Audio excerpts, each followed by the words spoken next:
আসসালামু আলাইকুম, সবাই কেমন আছেন? আমি চলে আসলাম নতুন একটি রেসিপি নিয়ে। সেটা হচ্ছে ভাপা ডিম আর আলু দিয়ে রান্না হবে।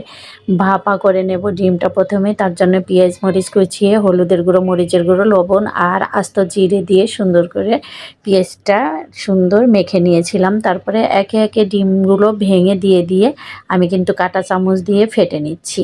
সুন্দর করে একদম মিক্সড করে নিয়ে নেবেন, যাতে কোনো ডিমের কোনো অংশ বাকি না থাকে। এই দেখুন, তারপরে আমি সুন্দর একটা কড়াই নিয়েছি। ছোট্ট কড়াইটা আমি ভালো করে গরম করে তেল দিয়ে এর মধ্যে ডিমটা একদম দিয়ে দিয়েছি। এর মধ্যেই আমি ডিমটা ভাপিয়ে নেব। তারপরে দেখুন, ভাপা হয়ে গেলে আমি পিস করে কেটে নিয়েছি। আর এই পিসগুলো আমি আবার তেলে ভেজে নিচ্ছি। এই যে ভাজার পরে দেখুন কত সুন্দর কালারটা এসেছে।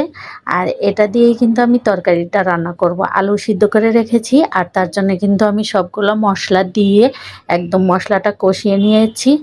দেখুন কত সুন্দর করে তেল বের করে কষানো হয়ে গেছে। এখন কিন্তু আমি আলুটা দিয়ে দিচ্ছি। আর আলু দিয়ে একটু পানি দিয়ে সুন্দরভাবে এই আলুটা আমি কষিয়ে নেব।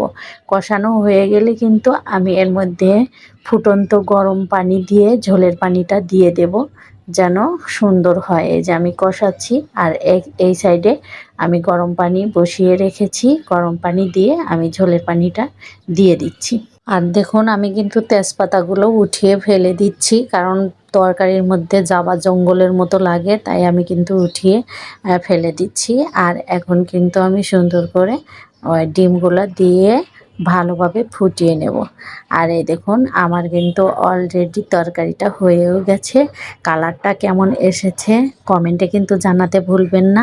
একবার ট্রাই করে দেখবেন কেমন লাগে।